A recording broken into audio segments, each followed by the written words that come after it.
Hi folks, Blake here. Hope you're doing well. Today I'm back with another YouTube guitar lesson. In this one I'm going to talk about bar chords again.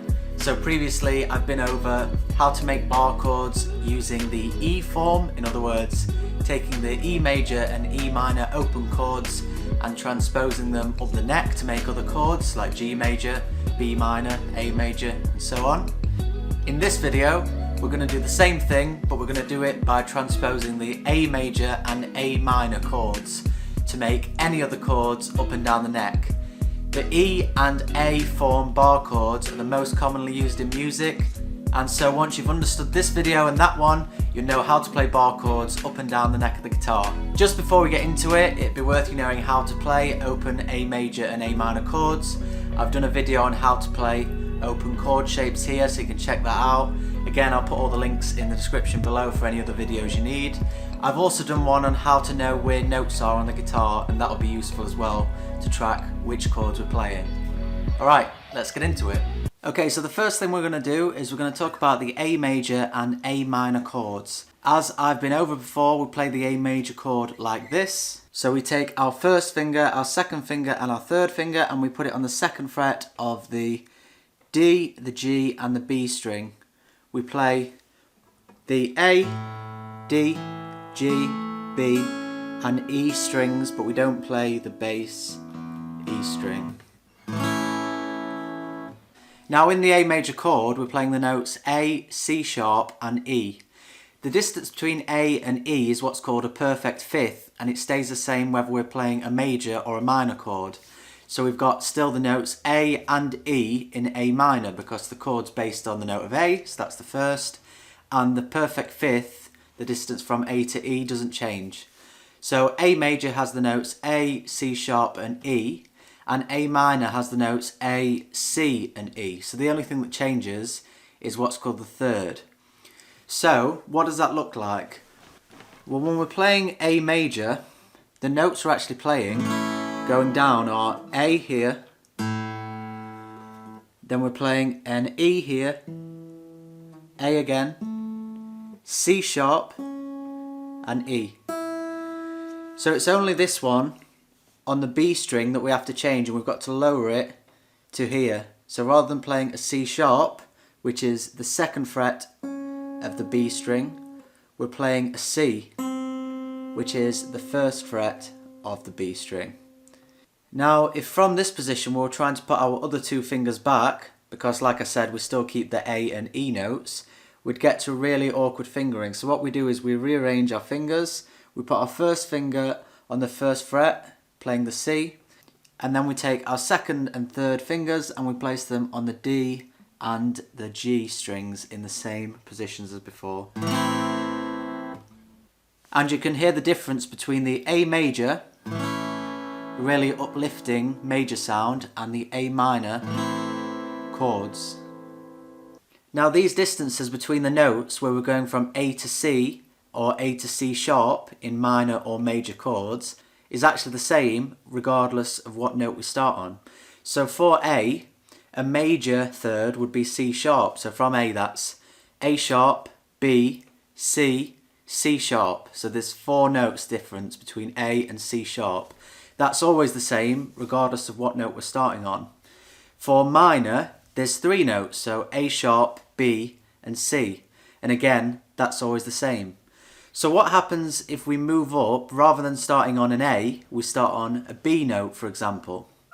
Well, the easiest way to see this would be by applying a capo. So if we put a capo on the second fret, and the second because above A there's A sharp and then B, so 2 frets above, everything is moved up by 2, and then we play the A major shape. Now in that case we're no longer playing the notes A, C sharp and E, but the relationship between the notes is still the same, we're still playing the same shape. So the notes we're playing now, instead of A, C sharp and E, are B, D sharp and F sharp. So counting from B, we've got C, because there's no B sharp in Western music. So we've got C, C sharp, D, D sharp. It's still 4 notes for our major third.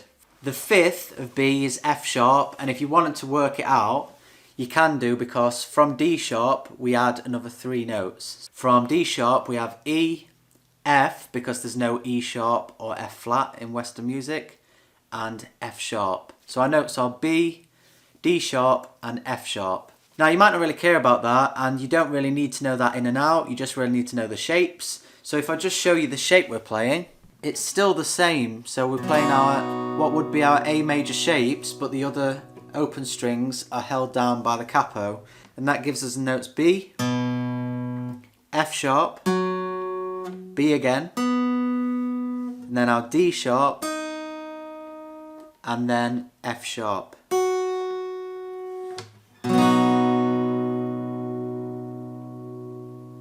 So you'll see that although the actual notes that we're playing has changed, the shape's exactly the same, and therefore from going from the major to the minor chord we do exactly the same thing. In other words, we go from our open chord here and we lower the third and put the other fingers on. So you can see I'm playing an A minor chord, except it's a B minor because of where the capo is. Okay, so hopefully that's helped you understand how we transpose the A major and A minor chord shapes. But if you're watching this video, it's because you want to learn bar chords, you don't want to learn how to play chords with a capo on. So here's what we can do when we take the capo off and we do what the capo is doing with our first finger. So if we play B major again, but in this case we flatten down our finger and we press all of the 5 strings apart from the bass E string here, we can then put our other fingers on here. And you can hear it makes the same sound as when we've got the capo on. And so here we're playing a B major. Now, although for me it's most comfortable to use my 3 fingers, some people instead do it like this. They flatten their first finger across the 5 strings, and then they either flatten their third or their 4th finger across the others to achieve the same thing as when all 3 fingers are there. So at this point, hopefully it'll be obvious what you do in going from playing the major chord to the minor. If we want to play B minor rather than B major, we take these 3 fingers and we lower the note that's here. Remember, the one that's the D sharp note. So if I show you, so we go from playing the B major shape, and if I take these fingers off, I'll show you. We put our 2nd finger here, so playing the minor third, the D note, and then we take these 2 fingers and we put them back where they were. Major, minor. Okay, so we know how to play B major and B minor bar chords. Now don't fear, you don't have to know what all the notes are for all the chords. You just have to remember this shape and how to play it at different points on the neck. And the best thing to do when you're first learning bar chords is learn particular frets and what notes they begin with. So we know, for instance, if B is the 2nd fret of the A string, that if we make a major A shape there, we've got a B major chord. So here's the other ones to remember. C is at the 3rd fret of the A string. D is at the 5th fret of the A string. E is at the 7th fret of the A string. And G is at the 10th fret of the A string. And then the 12th fret, in other words the one that has the double dot inlet here, represents when you've gone an entire octave. In other words, if you're starting at A on the open string, when you hold the 12th fret of the A string, we're back to A, so we've gone a whole octave of notes, all the way from A, all the way through the 12 notes, and we're back to A. Hopefully these markings will help you remember the notes. So these 3 dots are the 3rd, the 5th and the 7th frets. The ones that we said were C, D and E notes on the A string. Here's a little exercise that you can do that will hopefully help you put your bar chords to the test and will help you to get the changes over time.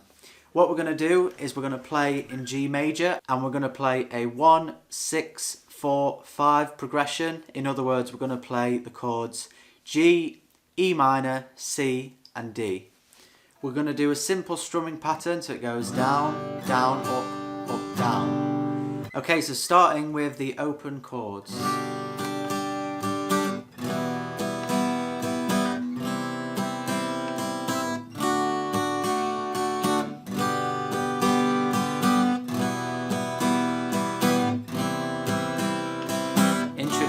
major bar chord.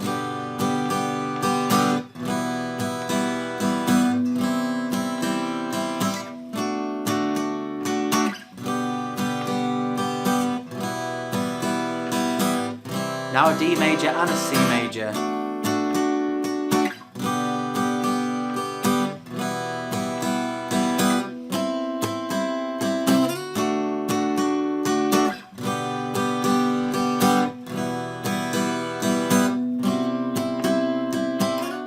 Now E minor as well.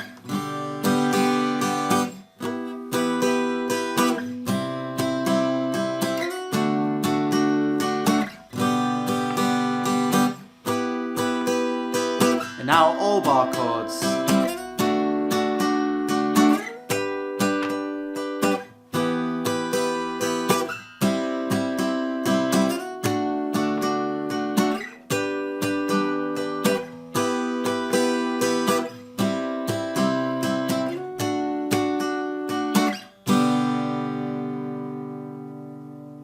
So thank you for watching my video on how to play bar chords, specifically the A form for minor and major chords all over the neck. I really hope this helps you in your development as a guitar player, and I hope the exercise at the end was really helpful too. With this knowledge, you can take the songs you already know and play and introduce bar chords into them for different voicings, and you can also play B major and B minor chords using this shape, which are rarely played as open chord shapes. If you've liked the video, thanks a lot. Please like, please share it, please comment on any future videos you'd like me to make, and please click the little subscribe and notification bell buttons, and then you'll get every future video that I release from here on out. Cheers, take care of yourself, see you next time.